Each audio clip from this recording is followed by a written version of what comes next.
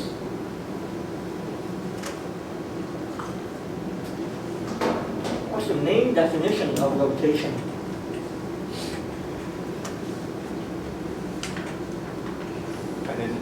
Identity, exactly, right? So you should have recognized that, of course, this is nothing but just a dot product between the infinitesimal displacement with itself. So we, in fact, started the discussion of rotation last week by saying that rotation is, in fact, the thing that preserves dot products. So this is just the index notation of that statement. So this guy better give you the identity, which is just Kronecker delta. But what does that mean? It means that if I start with the length, I get back the length. So i.e., this is just saying, in a more mathematical way, that the rotations preserve the length. And in fact, it preserves the metric, and actually also preserves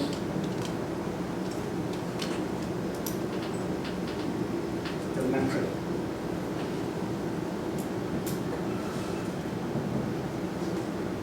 Kronecker ij goes to Kronecker ij. Of course, they're the same thing, because if you preserve the metric, then remember that length is just the metric contracted with the displacement. So if you preserve the metric, you preserve the length, right? But this is the language that we want to use when we go on to Lorentz symmetry. Okay. And in fact, let's see. I hope I have some time. Oh, I'm almost out of time. So let me just say a few more words then.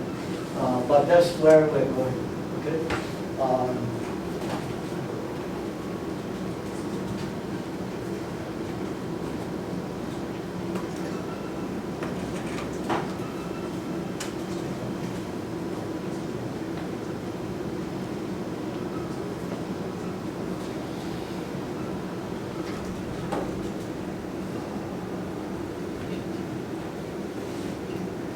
So most of you have done special relativity as an undergraduate, right? I think there's maybe one or two of you who told me not done that before.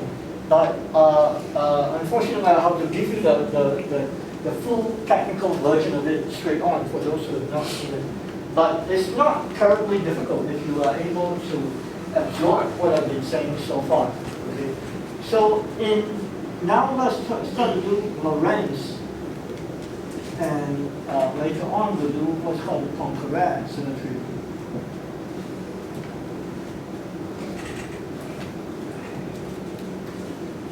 And to do this now, we have to think of not just space, but also space-time. Right? So as you probably know, we have an extra time dimension to the world that we live in. And we used to not think of it as something that can change. But when Einstein came along, he realized that no, we must think of time and space as part of the same object.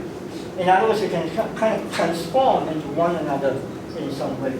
And so what we're going to do today is to, in fact, today and for the next week or so, we're going to write down the basics of what it means to be for something to be Lorentz invariant.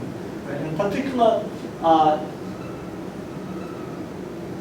I'll write down the analog. So remember, we just did the metric in flat space.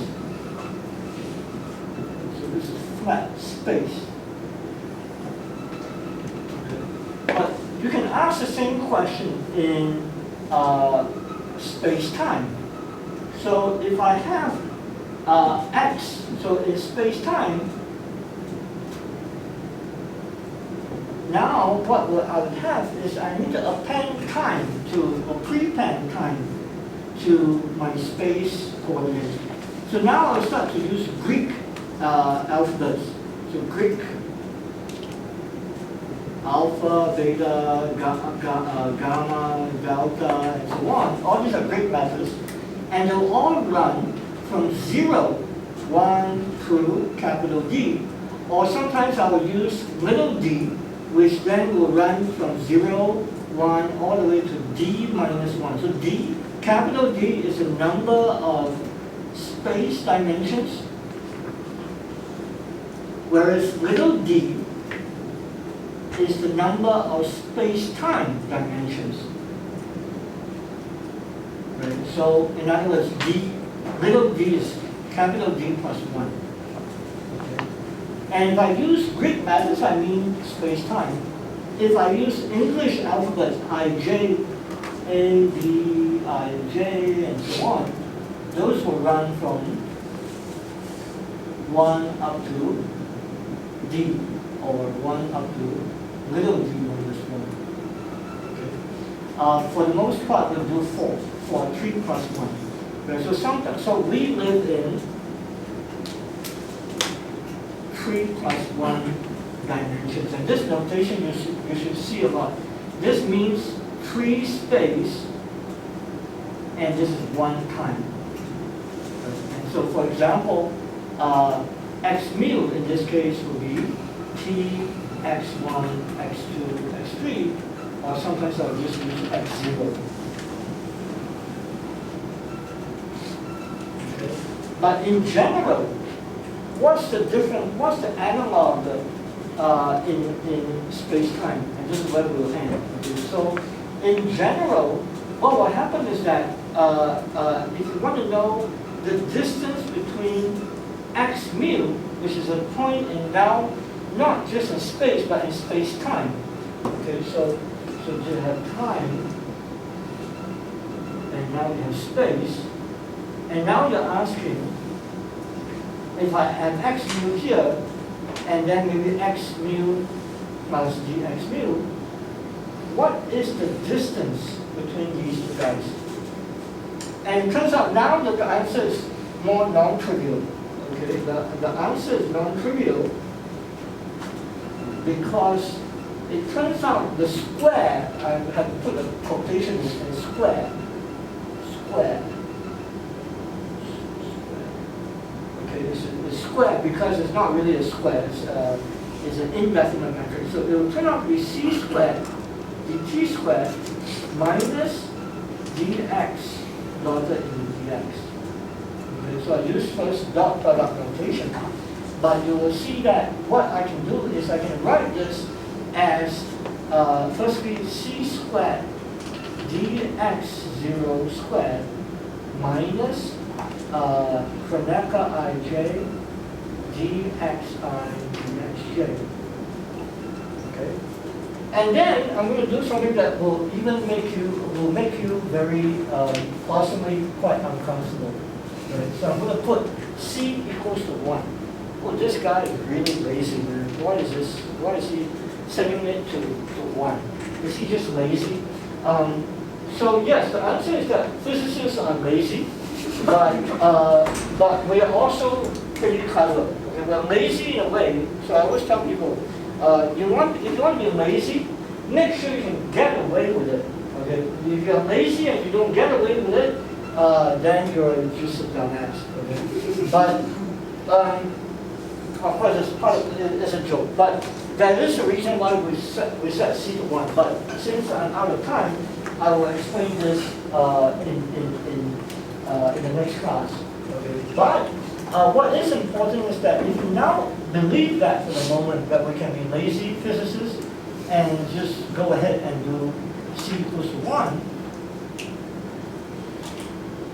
this notation can be further simplified into the following. If I define eta mu nu to be the matrix that goes like 1 in the first diagonal component and minus 1 in the rest of the diagonal components and 0 everywhere else, I'm now doing it only in 4 dimensions, but it works in many dimensions, then you can see that this will turn out to be eta mu nu, dx mu, dx mu. Okay, so this is equal to that, given in this.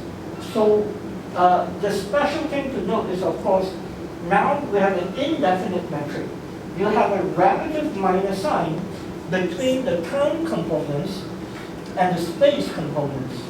And the consequence of this is great. Right? There's a lot of what we're going to do. The dynamics of elementary particles, the existence of light cones, a lot of things will come out from the fact that there is in fact a difference between time and space, even though they now belong to the same entity that we call space-time. But there is a difference between time and space, and we shouldn't confuse between the two things. But so next time we'll talk about why we package it in this way, and we'll connect it back to what we have studied about this for this case, which is the symmetries of this metric. Right? We studied the symmetries of flat space. Next time we'll study the symmetries of flat space-time. And that is exactly what Lorentz and Poincare symmetry is. Any questions for me? So the reason why we use the natural unit is that mass is equal to energy and time is equal to space. Right. So I'm going to tell you about C first, right? And I'll say it again next time because we're out of time. But C is the fundamental speed in the universe. And so that's the primary reason why we set C to 1.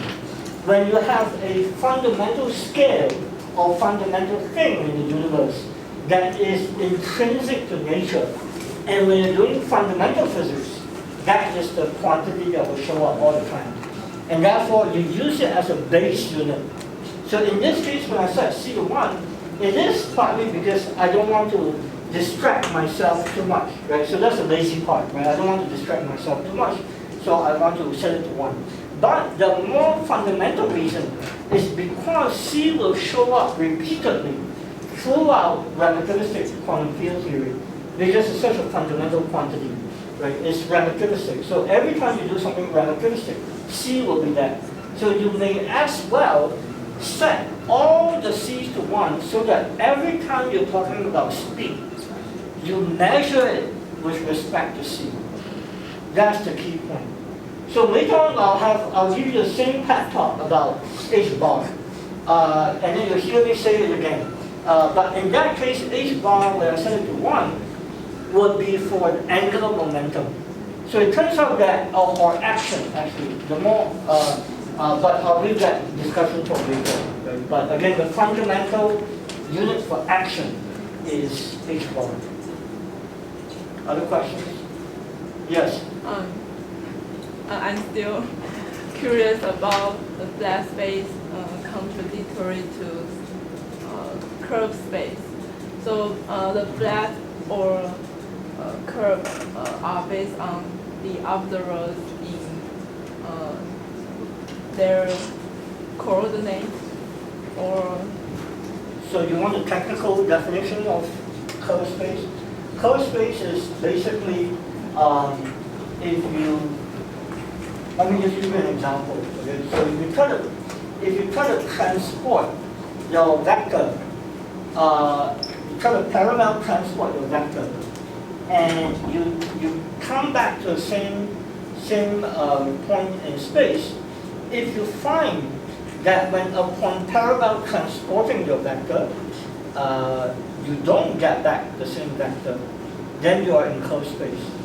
If you do it for any loop and you find that you always get back the same vector, then you are in flat space.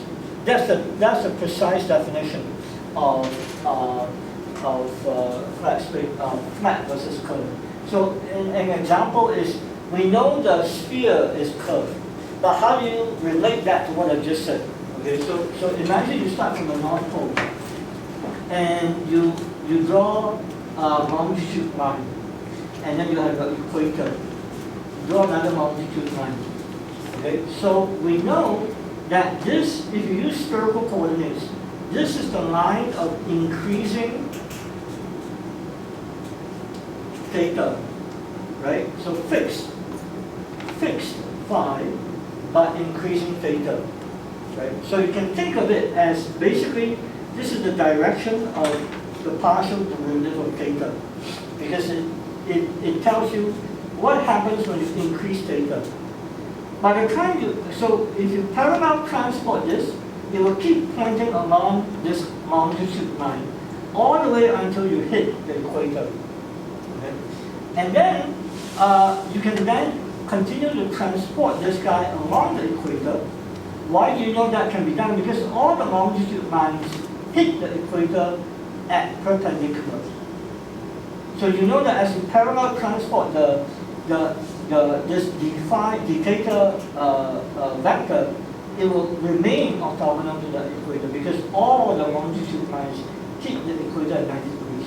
And then you can transport it backwards, this way. By the time you reach here, you see that this your axis standing on the right on the North Pole. You started here. You went to the equator, you transported this way, and now you're back. So the vector here has gone from here to here. This will not happen if you're in flat space. So because you can do this, you know, without even going up into space and looking at the Earth, okay? You can do an experiment like that and figure out for yourself that the Earth is round, is